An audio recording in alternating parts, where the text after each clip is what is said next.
Hi, I'm Melissa Spangen-Bildner, and I'm the author with my husband Rob Bildner and in collaboration with Chef Brian Albert of the Berkshire's Farm Table Cookbook, which has 125 recipes inspired by the farms of the Berkshire Hills of Western Massachusetts, New York, Vermont, and Connecticut. I'm here with my son Rafi Bildner, who's Hello. a master pizza chef and who inspired us to write this book because of his foray into farming a number of years ago.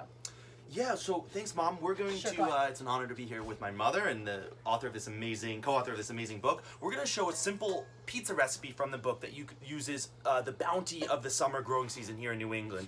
We just picked up the zucchini from Woven Roots Farm from our CSA, a farm featured in their book. We have these beautiful local cherry tomatoes, some red onions, some local basil, dairy.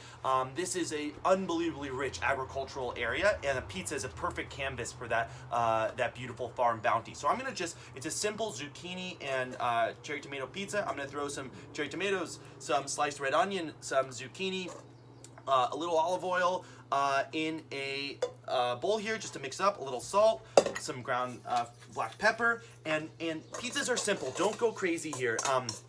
We want to literally just let the ingredients each sing for themselves on the pizza, so we don't need to have an overly complicated pizza. And I think your recipe in this book really just does that. Super simple. Super simple, and we're going to use a dough that I made. I do a sourdough crust. You can go to your local pizzeria to get dough if you're not comfortable making it at home. We have an easy recipe in the book, but I stretch this in a lot of flour here. We want to make sure that pizza is sliding around a lot. That's where people get into trouble making pizzas at home.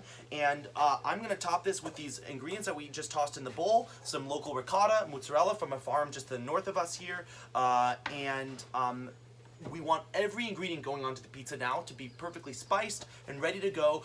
We don't want to be layering so many different complicated ingredients. We want to keep this really simple. So I'm going to switch spots with you, Mom. Sure. One home pizza making tip I'll give is we want to let gravity do the work when we're stretching that out. As you said, as you saw, I just let the dough fall nicely and stretch itself.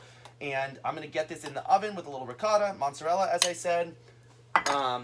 Throw these ingredients on and just put them all over the pizza. This beautiful local zucchini, the cherry tomatoes, and local mozzarella, and pop it in the oven. And Mom, while I'm having it in the oven, you want to talk a little bit more about why you wrote the book? Sure. So we wrote the book because we wanted to show that you can have the most extraordinary food if you use really fresh, preferably from local sustainable farms, which is what our book, our recipes are inspired by. I'm just going to hold up just so you can see. This is another recipe from our book. Yeah, I can hold it up You closer. Can Yeah. Sure. Okay. Gorgeous. This is a chilled melon and mint soup. It takes maybe 15 minutes to make, 20 minutes to I'll make. say with some local wildflowers, edible Absolutely. wildflowers on the rim here. And again, our idea was to create or have accessible recipes that, again, they shine because of the ingredients. Using when you can, fresh and local. And also, in doing this book, we wanted to tell the story of the farms that inspired the recipes, but the farmers that we met in our journey around this area, learning what this area produces, and wanted to show you how hard they work, what extraordinary things they do to preserve the environment, and at the same time giving us the most incredible bounty, beautiful food. And the recipes are very easy. I mean, For the most part, there's maybe one or two that are a little harder. yeah, That's very easy. a pizza is one of the more complicated Yes. ones, but again, you can buy dough from a local pizzeria if you don't want to make dough at home. And what I'm doing now is, obviously we have this gorgeous wood-fired oven behind us, but you could obviously use a pizza stone at your home oven. You could use a baking sheet if you don't have a pizza stone. And I'm just turning this pizza a little bit just to give it even coloration on all sides. This is cooking much quicker than it would in your home oven because it's at 800 degrees and it's a wood-fired oven.